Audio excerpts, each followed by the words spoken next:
Murder suspects asked the judge to lower bail, saying that she'll pay it using her OnlyFans account. Okay. This is not a joke. Okay, so this Hooters waitress, she's a murder suspect. She's 21 years old. So she cheered on this bloodbath of man being killed by a baseball bat. And he was 23 years old. And now it is unclear whether or not she actually participated, but she did like cheer them on, which is horrifying enough.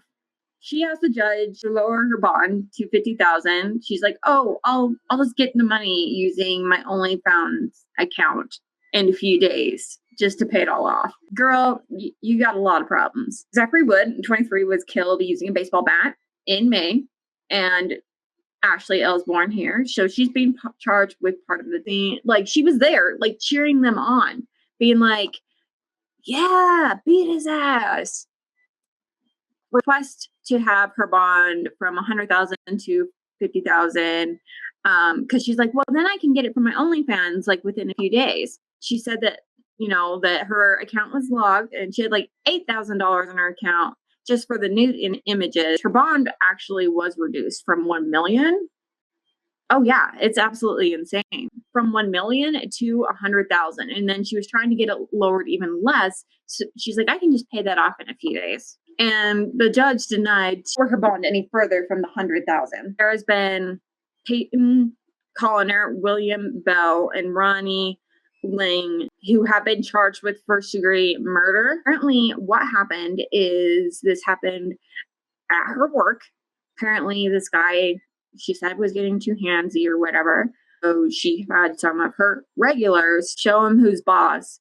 And in the back of the Hooters parking lot, beat him to death with a baseball bat. They also said that this guy deserved it because he owed them apparently some drug money too, and had some narcotics on him. So yeah.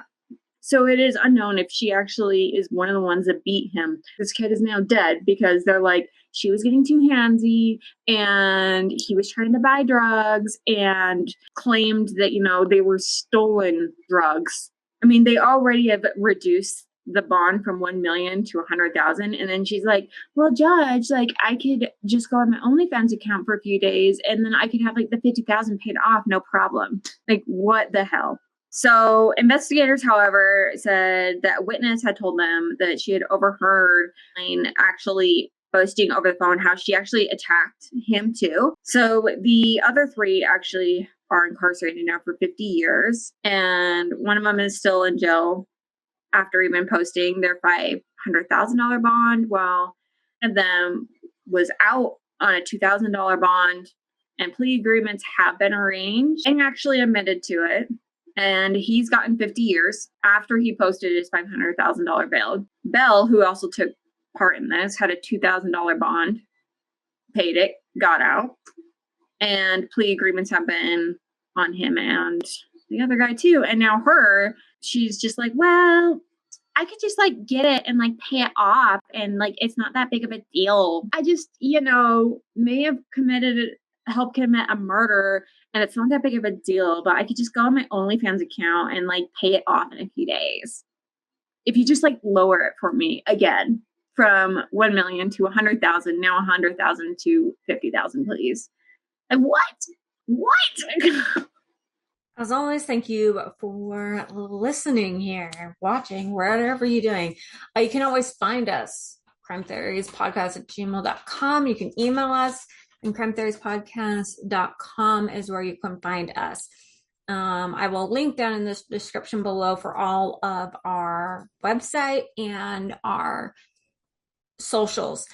And if you would like to help support us, we have a Patreon as well. So I'll go ahead, I'll link everything in the show notes. And as always, just keep fucking going.